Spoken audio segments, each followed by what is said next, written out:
जय हिंद दोस्तों from Assam home guard की खबर आपलोक खबर निश्चय ভাল और मोर ভাল बेया মাজতে চলি আছে থাম্বনেল দেখি আপোনালোকে নিশ্চয় গম পাইছে এতিয়া আমাৰ সকলো অসমৰ প্ৰশিক্ষণপ্ৰাপ্ত গৃহৰক্ষী জোৱানলৈ মোৰ এটা অনুৰোধ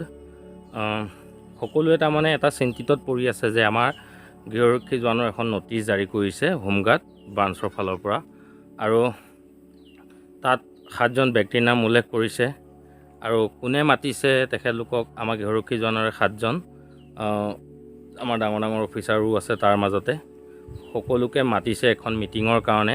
ক'ত মাতিছে কেতিয়া মাতিছে আৰু কিহৰ কাৰণে মাতিছে বা মিটিংখন কিহৰ ওপৰত ভিত্তি কৰি হ'ব সকলোবোৰ কথা আমাৰ ভাই বন্ধুৱে এতিয়ালৈকে গম পোৱা নাই বা আমিও গম পোৱা নাই যে ইয়াৰ বিষয়ত কি কথা পাতিব খালি এখন নটিচ জাৰি কৰিছে জাননী দিছে আৰু জাননীখন আমাৰ সকলো ভাই বন্ধুৱে এতিয়ালৈকে বুজি পোৱা নাই হয় কিছুমান থাকিবও পাৰে তেনেকুৱা নুবুজা মানুহ বা ময়ো নেজানিব পাৰোঁ মই নজনাটো আপোনালোকৰ পৰা শিকিব লাগিব আৰু আপোনালোকে নজনাটো মোৰ পৰা শিকিব লাগিব বিশেষজ্ঞতে মই আমাৰ ভাই বন্ধু গৃহৰক্ষী বাহিনীখিনি কথা কৈ আছোঁ মই এতিয়া কথা হ'ল মানে যিখন জাননী জাৰি কৰিছে তাৰ সবিশেষটো মই আপোনালোকক বুজাই দিম বাৰু তাত কি কৈছে থুলমূলকৈ ময়ো বিশেষ যিমানখিনি জানো আপোনালোকৰ মাজলৈ আগবঢ়ালোঁ যাতে আপোনালোকেও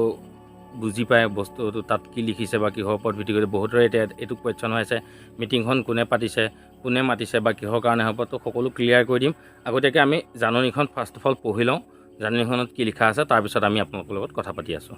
আৰু যদি চেনেলটোলৈ নতুনকৈ আহিছে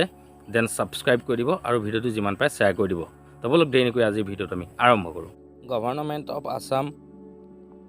home and political departments home and branch Dispur Guwahati 06 From the Joint Secretary to the Government of Assam Home and Political Department দিছপুৰৰ পৰা পঠিয়াইছে এখন জইণ্ট ছেক্ৰেটাৰী অফিচৰ পৰা আমাৰ 7জন গৃহৰক্ষী জোৱানলৈ পঠাইছে তাৰে আমাৰ 2জন অফিচাৰো আছে প্ৰথম হৈছে শ্ৰী জ্যোতি বৰা AGS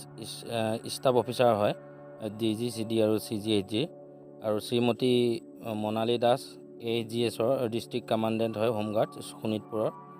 আৰু Shri Ruhul Amin Khan AGS chief instructor হয় চিভিল ডিফেন্স এণ্ড হোমগাৰ্ডৰ বেলতলত থাকে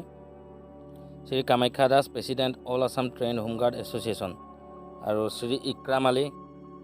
secretary all Assam train home guard association Shri Ranjit Loying president all Assam গৃহৰক্ষী volunteers association Shri Shahabuddin Ahmed president all Assam গৃহৰক্ষী ভলেণ্টিয়াৰ্ছ এছ'চিয়েশ্যন চাবটো হৈছে আমাৰ কিহৰ ওপৰত মিটিংখন হ'ব online home guard deployment system registration এই যিটো আমাৰ হোমগাৰ্ডৰ অনলাইন প্ৰক্ৰিয়াটো যে চলে অনলাইনত নাম আহা কিবা আহা ইয়াৰ ওপৰতে হয়তো নিশ্চয় হ'ব লাগে কাৰণ ইয়াতে লিখিছে চাবটোত আৰু with reference to the subject cited above I am directed to inform that doctor Rabi Kota IS additional chief secretary home and political department desires to hold a discussion on the online home guard development system on the 7th November 2023 at 3:30 PM in this office chamber Assam Secretariat CM's block 3rd floor Dispur 7 November তাৰিখে 3:30 বজাত মানে আমাৰ office chamber যিটো আমাৰ secretary house আছে secretary CM's ব্লকত 3rd floor Dispur হ'ব আৰু তাতে থাকিব Ravi Kota IS additional chief secretary home political ডিপাৰ্টমেণ্টৰ ডিজায়াৰ্ছ আৰু তেখেতে থাকি ইয়াতে ডিছকাশ্যন কৰিব আমাৰ হোমগাৰ্ডৰ যিটো ডেভেলপমেণ্ট ছিষ্টেম হৈ আছে অনলাইন এইটো কি হৈ আছে ইয়াৰ ওপৰত মানে হয়তো কিবা চৰ্চা হ'ব গতিকে ইয়াৰ কাৰণে নটিচখন জাৰি কৰিছে আৰু সিমানে আছিলে নটিচখনত বা জাননীখনত লিখা এইখিনিয়ে কথা আছিলে আৰু যদি বিশেষ যদি আৰু কিবা ইনফৰ্মেশ্যন আহিবলগীয়া হয় তেতিয়াহ'লে হয়তো আকৌ বেলেগ জাননী আহিবও পাৰে আৰু ইতিমধ্যে আপোনালোকক মই জাননীখন পঢ়ি শুনালোঁ বা আপোনালোকে নিশ্চয় বুজিও পালে জাননীখন কিহৰ কাৰণে দিছে বা আমাৰ কিহৰ ওপৰত মিটিং হ'ব তো ভাল কথা এইটো এটা ওপৰত ভাল মিটিং এখন হ'ব কিয়নো অনলাইনৰ যিটো ছিষ্টেম আজিলৈকে মই ডিউটি পোৱা নাই অনলাইনত মানে কেতিয়াবা নাম আহে কেতিয়াবা ৰিফ্ৰেছাৰ ট্ৰেইনিং নকৰিলে নাম আহে বা নাহে ইয়াৰ কণ্ডিশ্যনটো কি আমি সবিশেষ নাজানো আমি সেইটো ক'বলৈও নাযাওঁ আৰু